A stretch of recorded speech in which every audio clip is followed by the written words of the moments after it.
You all seem very quiet and focused, aren't you? But there's something I know none of you can help doing. You're breathing. And if you're breathing, ladies and gentlemen, think about it for a second.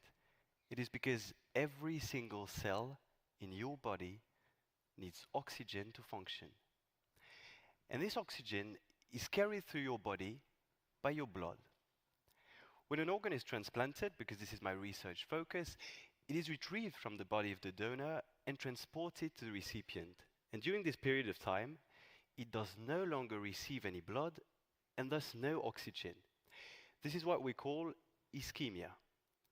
The cells are thus forced to hold their breath and try to spare their energy, but after a certain period of time, even the most apneist of them end up dying. You see, we're off to a happy start. And you would have understand, ladies and gentlemen, the longer we wait when transplanting an organ, the more the cells will suffer. And when they suffer, they don't sit here doing nothing. Like anyone would do, they call for help by sending distress signals. But when the organ reaches its destination, you may think that all the problems would be solved.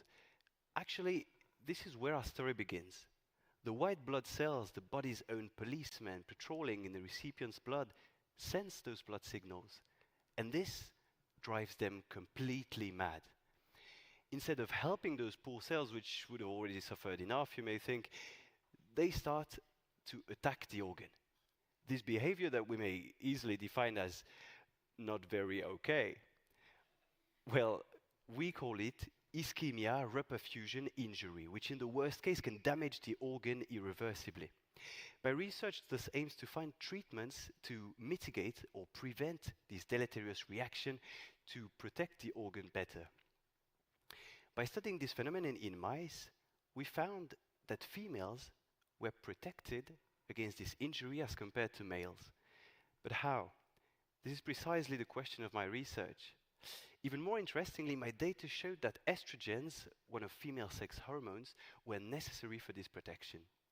We then understood that estrogens have the capacity to communicate directly with the white blood cells and tell them, for example, well, didn't anybody think it was a shitty idea to attack this organ we'd been waiting on for years and which was here to save our life?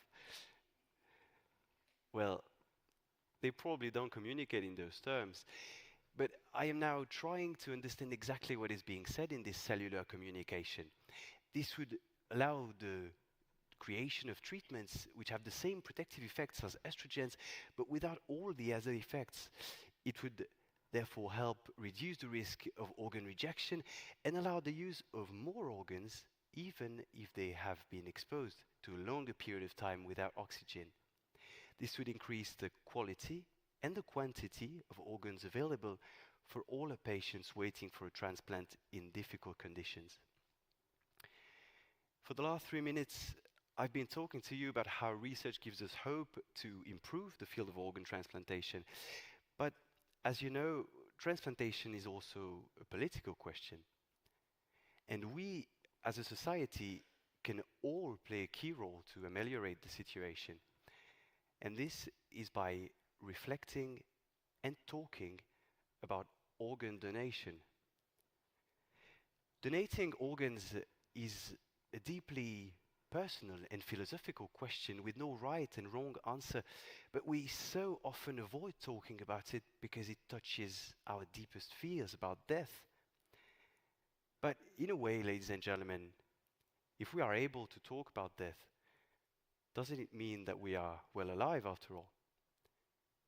In my opinion, I think that if we were to talk more and communicate with our loved ones about this matter, it would allow more serene decisions. And this is why I think that it is essential to keep on working to bring more information to the public on this very important matter.